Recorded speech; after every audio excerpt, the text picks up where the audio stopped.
बरेली के फरीदपुर तहसील के ward number 52 से जिला पंचायत पद के उम्मीदवार देवेंद्र गंगवार ने की खास बातचीत। उन्होंने बताया कि मैं समाज सेवी हूं और हर क्षेत्र में समाज सेवा जनता की मदद के लिए हमेशा तैयार रहता हूं।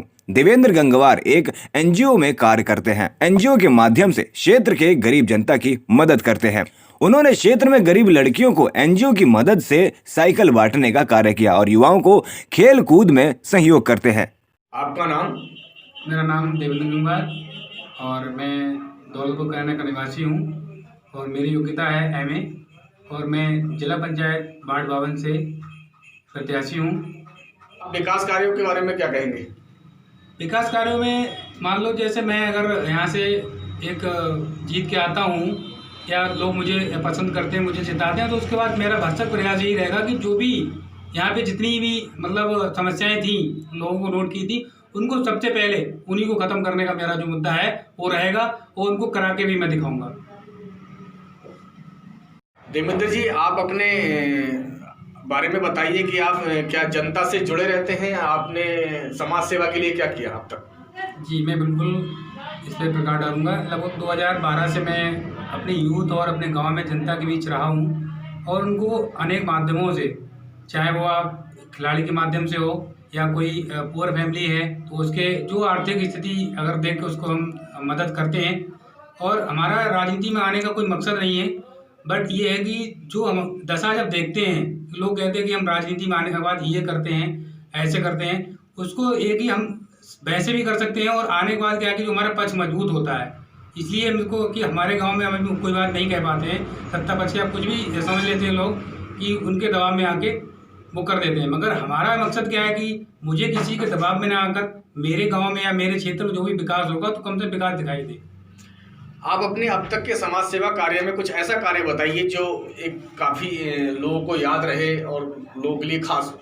जी, अभी हमारे गांव में लगभग रास्ता बहुत ख़राब था अभी कुछ समय पहले, उसके बाद अभी सही हुआ है। उसके बाद भी इसमें ऐसा वो हुआ है कि उसको हम देख के भी लगता है कि पता नहीं ये कब सही होगा।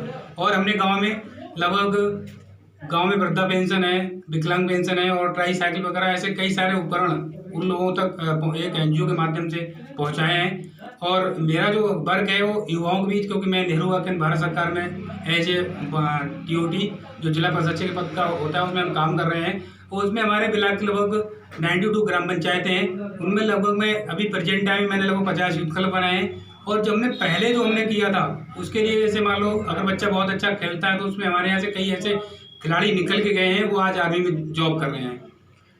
आपने जो जिला पंचायत सदस्य पद का इलेक्शन लड़ने का मन बनाया है, तो आप जनता के बीच में जाएंगे, किस आधार पर वोट मांगेंगे? जी, मैं जनता पे अपने जो हमारा जो क्षेत्र है उसमें हम उनसे जाएंगे कि सीधी सी बात है कि अगर काम जो है, जो आपका काम आप तक देखा कि लोगों ने बहुत लोग आए और वादे करते हैं, मैं किसी वादा नहीं करता। मैं सीधे कि जो भी काम है आप मुझको नोट आउट करूँगा, क्या आर्थिक स्थिति क्या है, उस स्थिति के बाद अगर लगेगा कि हम अगर उस होने के बाद अगर जनता मुझे सपोर्ट करती है तो उसके बाद जो भी स्थिति रहेगी तो सबसे पहले जो नोट करूँगा उन चीज़ों पर अमल किया जाएगा।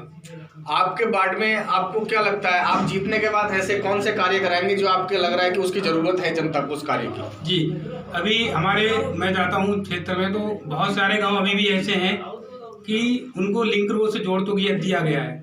उनके गांव में जो आर्थिक स्थिति है तो क्या है कि उसमें हमने लिंक रोड से 100 मीटर हमने क्या रोड डलवा दिया, उसके बाद 50 मीटर वैसा ही पड़ा हुआ है, उसमें पानी भर रहा है, लोग निकलते नहीं हैं। तो सबसे पहले मेरा मुद्दा है कि जो गांव का विकास होगा तो कम से कम उसके रास्ते तो ठीक हों जिससे आदमी ठीक से जा सके। उसके बाद बहुत ऐसे गरीब तबके के लोग हमने देखे हैं कि उनको भारत सरकार या केंद्र सरकार जो भी है जो योजनाएँ आती हैं उनको जानकारी नहीं मिल पाती है। मेरा मकसद यही रहेगा कि उन लोगों के बीच जाकर उन योजनाओं को लाभ मिले, वो तो बात की बात है, बट उनको उसके बाद जागरूक तो किया जाए कि आप इसके हकदार हैं, उनको उस चीज़ पता होना चाहिए। मैं अभी प्रेजेंट टाइम जब जाता हूँ तो 1 या 2 योजनाओं के बाद किसी को गांव में कोई तीसरी योजना का नाम पता नहीं होता है, तो उनको ये सारी चीज़ें बताने के मुद्दे से मैं आगे बढ़ा हूँ। आपके वार्ड में शिक्षा को लेकर कैसी व्यवस्था है? अगर जनता आपको चुनती है तो क्या शिक्षा में बढ़ावा देंगे आप?